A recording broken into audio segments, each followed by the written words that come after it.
Hey everyone, Jim Coventry from Rotowire here with the Week 15 Fantasy Football Players to Avoid. A few programming notes. So if you're watching this live, and I know maybe I'm recorded, so sorry, but this is Wednesday, and it's currently 4 Eastern. Today at 6 Eastern, so Wednesday, the 14th of December, I will be on this same channel with Jeff Erickson going over his week 15 value meter. So he's going to grill me in depth on quite a few players. So you definitely won't want to miss that one.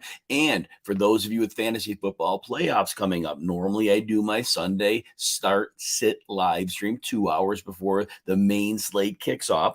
This week, because there's 3 games on Saturday, I will do the show Saturday and Sunday, because with 6 teams going off on Saturday, that's going to impact a lot of fantasy lineups and playoffs. So be there for that. And as always, before we start, if you are here, thank you. Appreciate that you're here. And please, if you're on YouTube, hit the like and subscribe button. Would appreciate it greatly. And if you would like to get some free time, 2 days behind the Rotowire paywall, get you set up without even a credit card. Just need an email address. Go to rotowire.com/try. All right, let's get to the shenanigans here, as my producer Mike Torres from SiriusXM says, the shenanigans. All right, DeAndre Swift. Look, we were optimistic last week because he had a run of games where it was 36 or fewer snaps, about 32% of the 32% of the snaps is where he was playing pretty consistently. It was 18 to 23 snaps in 4 or 5 games.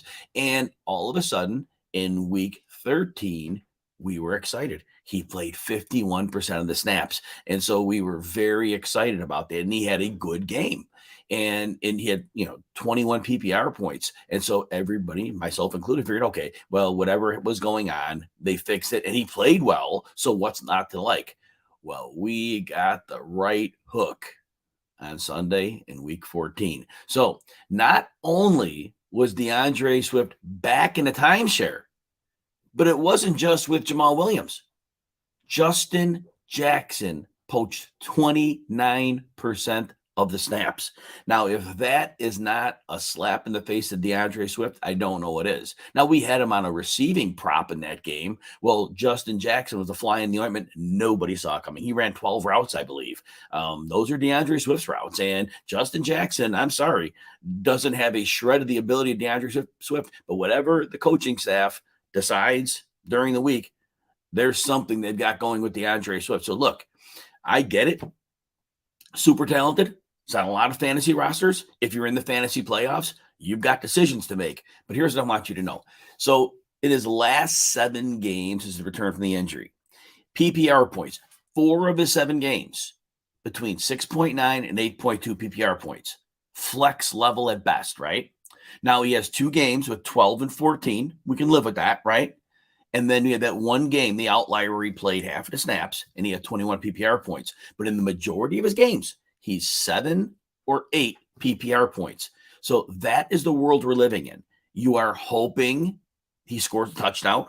You're hoping he gets 4 or 5 receptions. But the reality is he is not a big part of this offense right now. And this was an important game. I mean, they're playing Minnesota, and they're playing for their playoff lives. And they showed you what they believe in their situation with DeAndre Swift. So I'm not going to really advocate starting him unless you're asking me a flex level question. And at that point, now we'll see what the other options are. But when we're comparing him with reliable starters that are getting double-digit fantasy points each week, no, can't go there. Jeff Wilson is next. So he was nicked up a couple weeks ago against the Texans, left the game for about a quarter.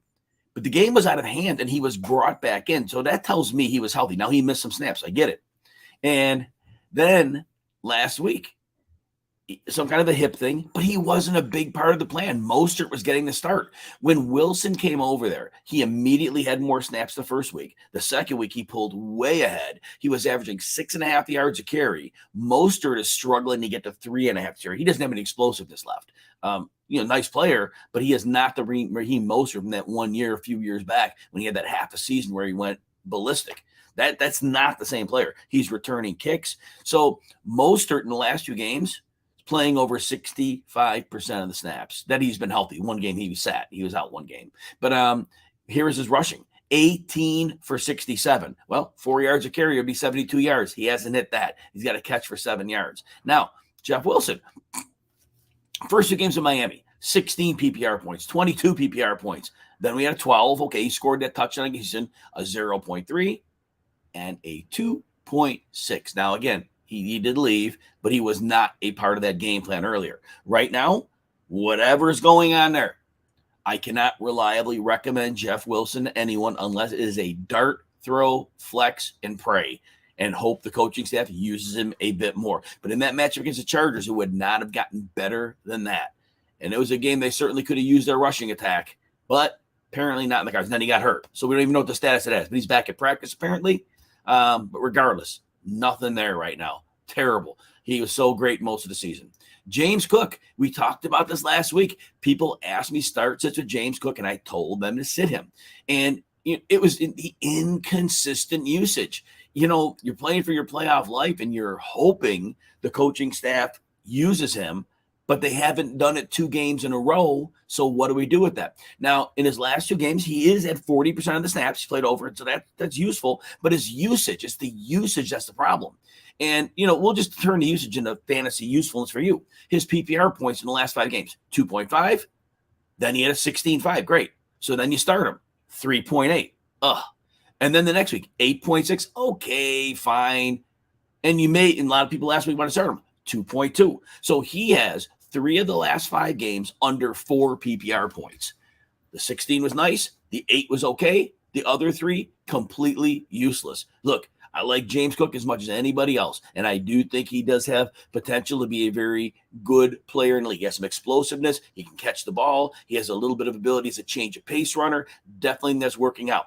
Buffalo's run blocking isn't very good to start, so even if he gets opportunities, it's not a guarantee it's going to turn into much. Like playing Miami, that's a bad matchup. Miami stuffs the run extremely well, and Buffalo doesn't block it up, so there might not be a lot there. But that said, James Cook right now, we've got to see 2 games in a row before we trust him unless you are willing to risk your fantasy season on that. Mike Evans. Now, he had a 66-yard touchdown call back last week. I get that. He has only caught 10 of his last 22 targets. He and Brady were yelling at each other on the sideline at one point. In the last 3 games, less than 50 yards, no touchdowns. And again, he had one call back. There was another long play that was iffy. And I get that they were close to being there. So we see that. But when I'm watching the film on this, there's something off in their connection. Brady wants to get the ball out really quickly. I get that. And that's, something there. But on the deep routes, when he is going to Evans, the throws, the timing, the chemistry, it just isn't what it was. Remember, in 4 of the first 7 games, Evans had over 18 PPR points in 4 of his first 7 games. So he was just fine. In 4 of his last 5 games, between 8 and 10.5 PPR points. And the one game was an outlier. It wasn't good. It was 5. So he hasn't had more than 10 PPR points in his last 5 games. So I get it. There were a couple of, unfortunate ones. The holding call, unfortunate. But it's a 5-game sample now. And so basically, I have Mike Evans ranked as a mid-range wide receiver 2 because that's what's going on. But he's the boom bust one, right? Because we know that 60-yard touchdown is in the hopper. We know it's possibly there, but it's a long stretch of production. So we have to go on those trends and just, again, you're hopeful, but you're understanding what his value is right now. And he hasn't been that guy for almost half a season. For what it is now, almost half a season. Gabe Davis. His average in the last 3 games, 3 catches, 28 yards, and he did score once in those 3 games, averaging 5 targets. And his PPR points between 6.1 and 9.5. So he hasn't hit double digits. And in 6 of his last 12 games, fewer than 8 PPR points. Now, 3 of the 4 games that he had with at least 16 points, those all came before the week 7 bye. So things have gone downhill since the bye. And since week 7, he's only gone over 11 PPR points. He had 21 against Minnesota. So that said, whatever's going on with Josh Allen, the elbow has to be a bit of an issue because they're really not throwing a lot of deep stuff. And I don't think it's necessarily defense is taking it away. I just think that, they have a long-term Super Bowl goal here. And if Allen has an elbow issue and they can still win and they could keep it with a more conservative passing attack, I think they owe it to him and the franchise to do that. And I don't know that that's the reason. But you're putting one and one together, right? And you're trying to come up with something workable here. So yes, it's not very good right now. And Gabe Davis was drafted fairly aggressively by many, but right now he is a wide receiver 3.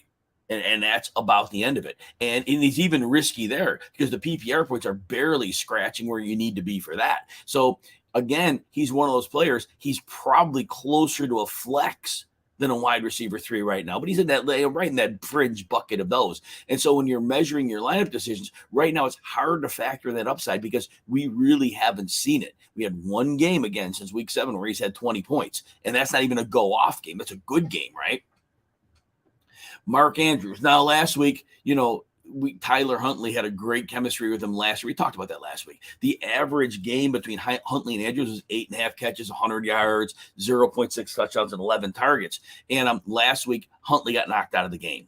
Anthony Brown, so they go ahead and do a third string quarterback, and that's never going to work, right? And for the most part. So when we say Andrews 3-game line, I mean, there's an extenuating circumstance here. One game was with Lamar got knocked out, and then there wasn't the week of practice. So I get all that. But nonetheless, it's 7 catches for 68 yards and 13 targets over 3 weeks. And single-digit PPR points in 4 of his last 5 full games. He got knocked out of 1. And then now, remember, early in the season, he was great. 22 points PPR in 4 of his first 6 games, but it's just been a whole lot, not much. Again, a lot of explanations. Dealt with a little bit of injury, quarterback uncertainty, and then defense is just ultimately figuring out at some point that who's going to beat us. Demarcus Robinson, go ahead and beat us. Devin Duvernay, go ahead and beat us. We have no issue as a defense letting you guys beat us. Deshaun Jackson, he has an equal chance of scoring a touchdown and pulling a hamstring. Pretty much that's what it is. So go ahead. Mark Andrews, if a good defensive coach comes in and says, you know what, Mark Andrews, you're not beating us. We will take you out of the game. And defenses can do that. And so that's going to be tough because this is really stacked against Andrews. He had Rashad Bateman earlier in the season. In the past, he had Marquise Brown. To be the only guy in town and not be like George Kittle level talent, I don't know. Good luck. So Andrews right now, again, we're hopeful, and maybe things get better when Lamar comes back, if he comes back. But right now, you're starting Andrews because he's a tight end, and there's, how many are good? 6. Now, if you had David Njoku on your roster and Mark Andrews, you're making a strong, hard look about maybe starting Njoku over him, right? And then the last one, a few weeks ago, Skyy Moore was a thing. He had 2 straight 6-target games, was producing a little bit, and then last 2 games, 2 targets, 1 catch, 7 yards. So as quickly as he popped up, he disappeared. And in 7 of his last 9 games, fewer than 4 PPR points. Not that you're starting him, not that you're thinking about it, but if you're looking back at the game log and saying, well, he had a little bit going on, Kadarius Toney is probably close to coming back. Apparently, right now, will that last 5 seconds or 10 minutes or 2 weeks? Don't know. But right now, we had that week 11 and 12 where Skyy Moore had the 11.3 and the 8.6 PPR points. Those are really nice games. Again, they're flex level, but you were hoping for something.